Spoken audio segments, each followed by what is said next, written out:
Fala pessoal, sejam muito bem-vindos ao Outspoken Marketing. Meu nome é Leandro Guerra. Hoje eu vou introduzir vocês a um assunto que pode parecer um palavrão para muitos, pode parecer até alguma coisa uau, avançadíssima, que são os processos estocásticos. E na verdade eu vou mostrar para vocês que eles são bem mais simples do que a gente imagina. Como assim, Leandro? Porque geralmente isso está sempre associado àquelas equações matemáticas complexíssimas, aquelas coisas que são difíceis de entender se você olha ali a fórmula, e esse é o ponto. Se você só pegar um paper de processo estocástico, você realmente pode achar meio complicado. Então, esse é o papel do Outspoken Marketing, é para isso que eu criei esse canal, justamente para ser sincero, para falar as coisas de uma maneira mais direta e desmistificar muita coisa. Então, primeiro de tudo, o que é um processo estocástico? De uma maneira muito simples, um processo estocástico ele vai ser a representação, e eu vou escrever aqui bem direitinho, para você nunca mais esquecer, representação melhor dizendo, uma situação de aleatoriedade.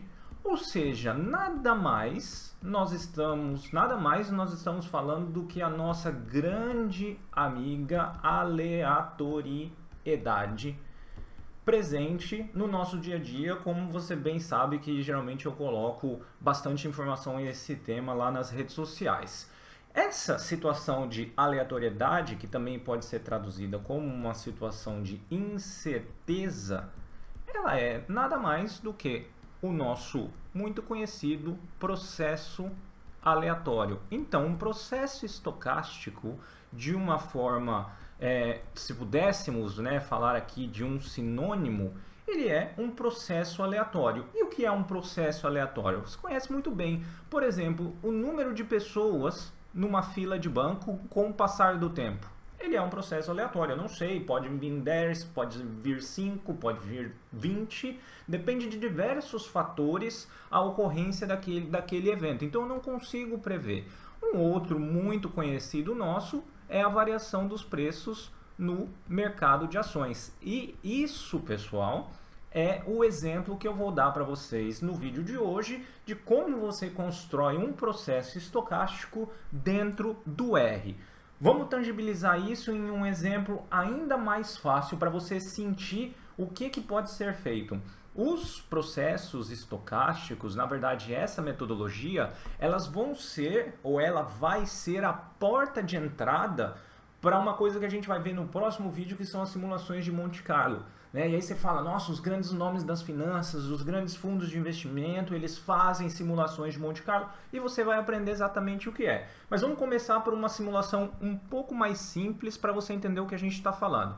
Imagina que você vai lá no bom e velho cassino e você vai jogar dados. E aí você vai jogar dados, você quer saber, por exemplo, qual que é a sua chance de você sair um 2 ou um 5, presta atenção no ou. E se isso acontecer, você vai ganhar ali R$100.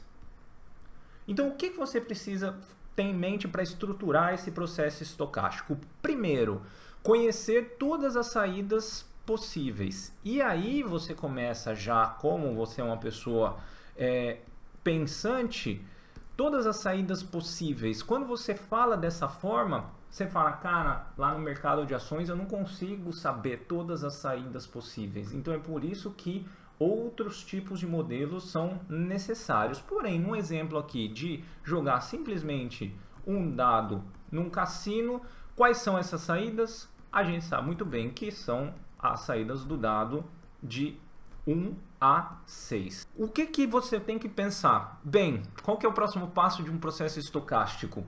Essas saídas possíveis, quais são as suas probabilidades? Bem, a gente sabe que é 1/6. Tenho uma chance em 6 de sair um desses números. E aí, qual que é o nosso evento?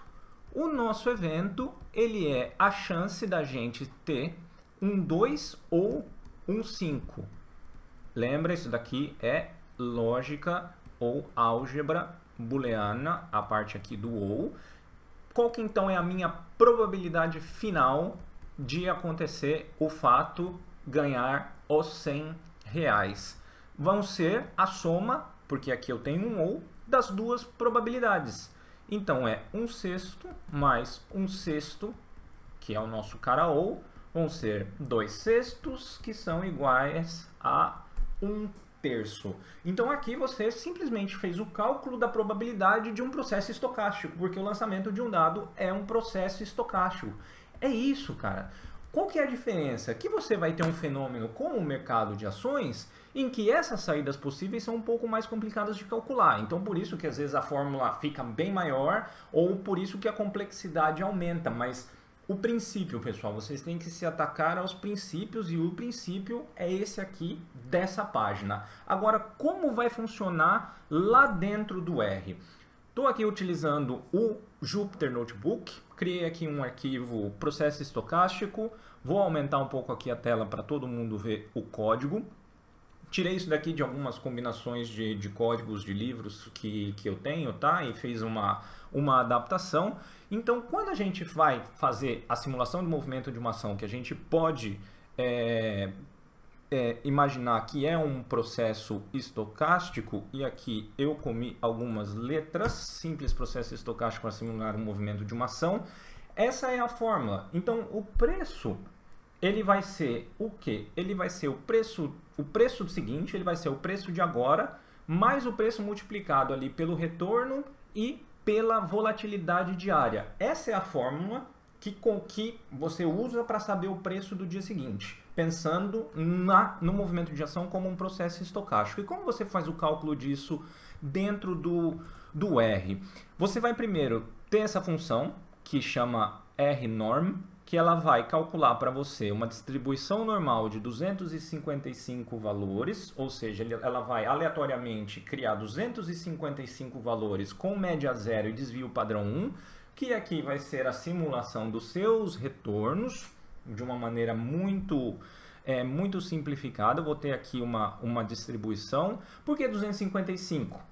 Porque essa é mais ou menos a quantidade de dias úteis que você vai ter num ano, e a gente precisa traduzir as taxas de retorno anual de volatilidade para o período diário para a gente obedecer essa fórmula aqui.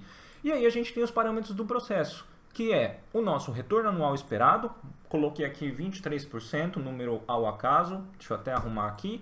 23%, o desvio padrão anual esperado é 15%, ou seja, a volatilidade calculada naquele ano foi essa daqui. Então vamos rodar esses dois valores. Quais são os parâmetros da ação simulada? Bem, eu vou colocar aqui um preço inicial de 10, vamos supor que fosse um preço a partir de hoje para frente.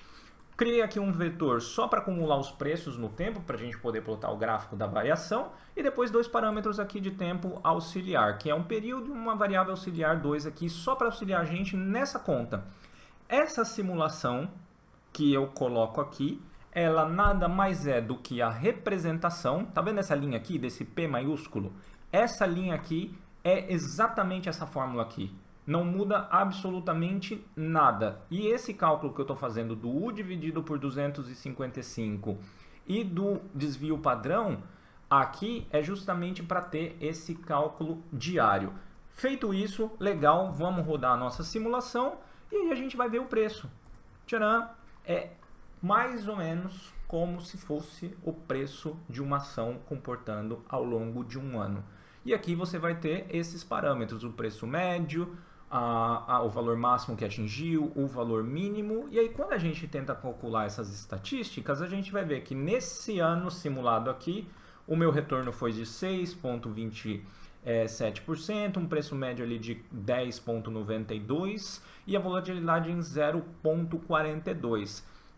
Qual que é a coisa interessante? Se eu rodar de novo essa simulação aqui, então vamos rodar todas as células novamente, como cada vez que eu rodo esse pedaço de código, o R cria um novo vetor, uma nova distribuição, aqueles meus parâmetros da ação também vão mudar. Olha aqui, ó, mudou totalmente. Então, dessa vez foi uma situação de baixa que aconteceu na minha simulação, e aí o retorno aqui, menos 7,8%.